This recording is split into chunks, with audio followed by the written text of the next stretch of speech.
Hey, this is Sky. Welcome to my YouTube channel. Let's talk about addiction. I was a major alcoholic for more than 10 years. I drank probably about a case of beer a day, followed up by big jugs of wine. I would drink about a gallon of wine every day.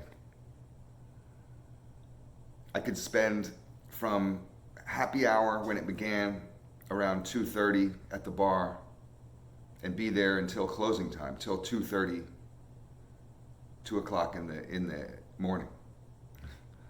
I'd be there longer than the bartenders. The bartenders would have a shift change, and I'd still be sitting there at the bar. I never worried about how much money I spent on my addiction. I spent a lot. All my money, in fact, would go towards that. My paycheck would get sucked up quick. Beer is not cheap, and I was always buying it. If I was in a group of friends, I'd buy a case of beer. We'd go through that case, I'd buy another one. I wasn't getting a free ride on my addiction at all.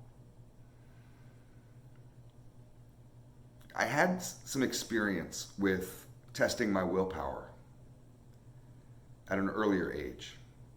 You see, I used to do a lot of crack. Crack is a powerful substance, and once that gets a hold of you, oh man, it's hard to stop. You think about it, you smell it. It may be just in your brain. It's weird how your brain can play tricks on you, but I could walk down the street, be in my own house, and nobody was smoking crack, and I'd just smell it. And once you get that shit in your head, you start thinking about it. I mean, it's like a demon. It's really hard to resist. But I stopped doing crack all at once. I decided one day, I've had enough of this shit. And I never had another relapse. I never touched it again, ever. There was never a chance that I was going to do that again. Not even one hit. I mean, it wasn't easy. I'm not suggesting it was easy. It was difficult. But I had self-discipline. Have you ever decided to do something or wanted to do something and then decided, I got to do this? I mean, anything. And stuck to it? That's what willpower is all about. Is having the discipline and the strength to stick to a program, to stick to something, a decision that you make, to put your foot down and say that's enough, and you have the self-discipline to resist it. The cravings are powerful with addiction. When I stopped drinking, it wasn't because I had hit rock bottom.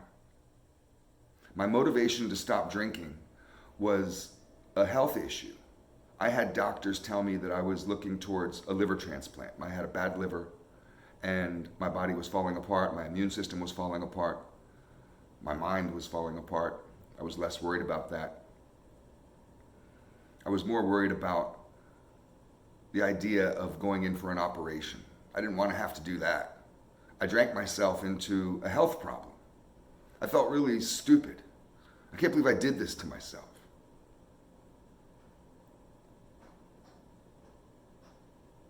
So I stopped. It was February 13th, 2000. That was the day the doctors told me that I needed to lay off the liver and lay off the booze so we could continue to do these liver function tests and to see if the liver function test would go back to normal. I went in every month for, 6 months. And finally the tests got back down to normal. The numbers. And that was it for me. I never went back to drinking. The doctors told me that, if you can learn how to control yourself, since your liver healed itself, which the liver does, you could have a glass of wine after dinner or a beer here and there. But I realized that I probably wasn't going to be able to control myself. If I allowed myself to do that, I'd be, within no time at all, I would be justifying another six-pack, another six-pack, and another six-pack. I'd be justifying another bottle of wine, and then another one. I'd be playing little mental games, little stupid games of, well, I'll just drink a lot now and I'll make up for it later and take a week off. And that shit never works. Next thing you know, you're just right back where you started. and I would have been right back in the hospital. I got really sick. That's what landed me there to begin with. I didn't like being sick.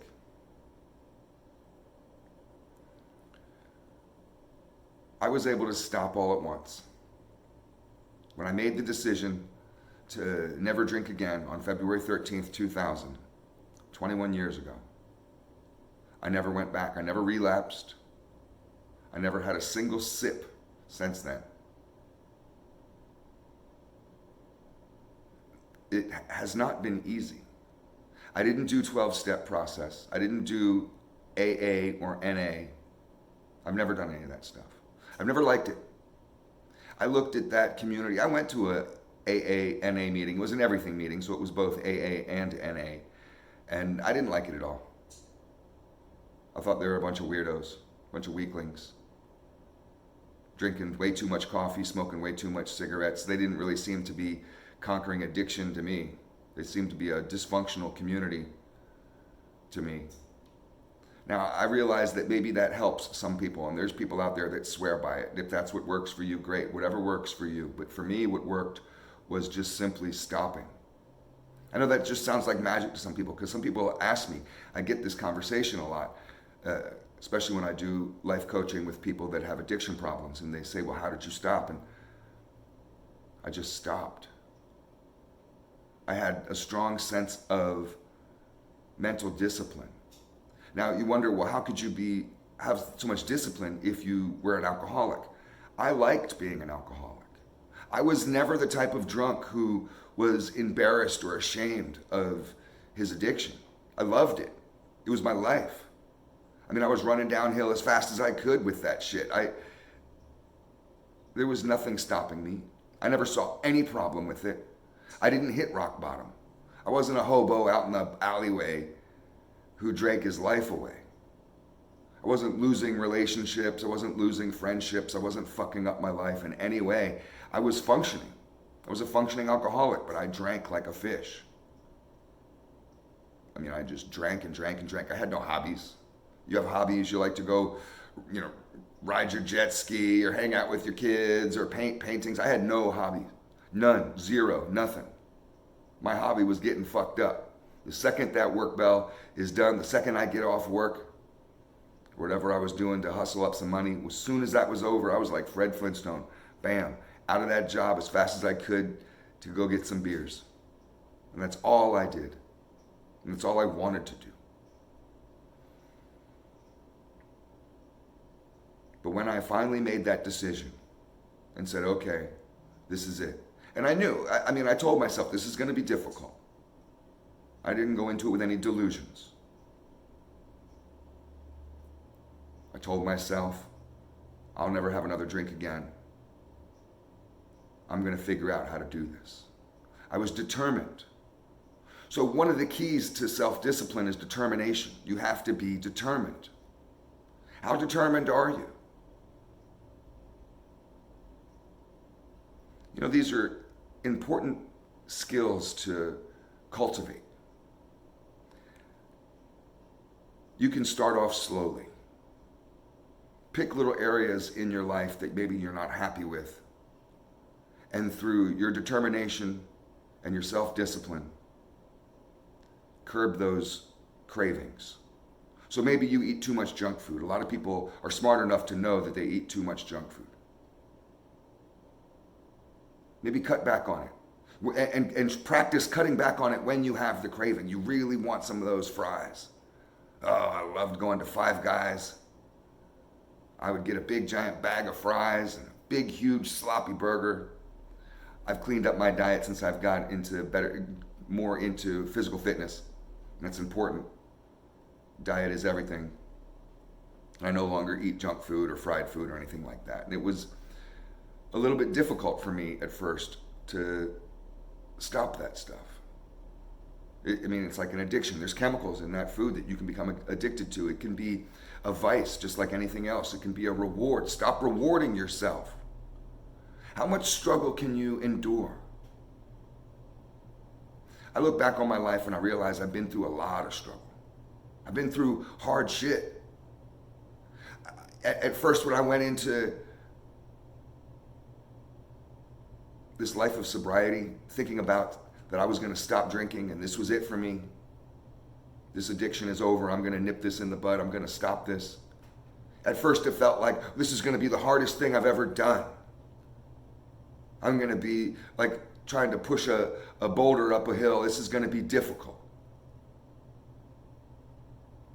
But then I realized I've been through worse. I've been through hell and back. I've survived some of the worst shit you can survive. And if I could get through those times, I can get through this. I've experienced hardcore pain and gotten through it, both mentally and physically. If I could get through that, I could get through this. Pick some times that you have cravings for something minor in your life. And test yourself and see if you can withstand those cravings. Can you not have those fries? Right when you're pulling into the driveway at the McDonald's and you're thinking about a couple Big Macs and a couple orders of fries and maybe a thing of those chicken nuggets. They give you 5 little measly nuggets. I'd get 20. Give me as many nuggets as you can get. When you're having those cravings and you're pulling in to go and get that shit and you're excited. You can smell it. You're thinking about it. See if you can resist. Test yourself. See if you can resist at the worst moment. If you can resist the little things like that, you can resist anything. How we do anything is how we do everything. If you have it in you to be self-disciplined, you can have willpower. If you can cultivate your willpower, you can stop your addiction. I don't care if it's heroin. I don't care if it's OxyContin. I don't care if it's alcohol like I had or crack like I used to do. I don't care what it is. You can stop that shit. You don't need to have a relapse. You just need to learn how to manage your cravings. When it gets hard, when you really want it, I've had those times. Oh, I want it so bad, and you're fighting with yourself. You got to be a warrior. Who's going to win that fight? The little punk, the little bitch inside of you? That weakling, you gonna let that motherfucker win? I never did. You can beat addiction, but you gotta want to. You have to be determined. You have to have it in your heart. You have to be laser focused on that shit. Tell yourself, I can do this no matter how bad it gets. I'm gonna do this. Saved my life. I wouldn't be here today. Thanks for watching.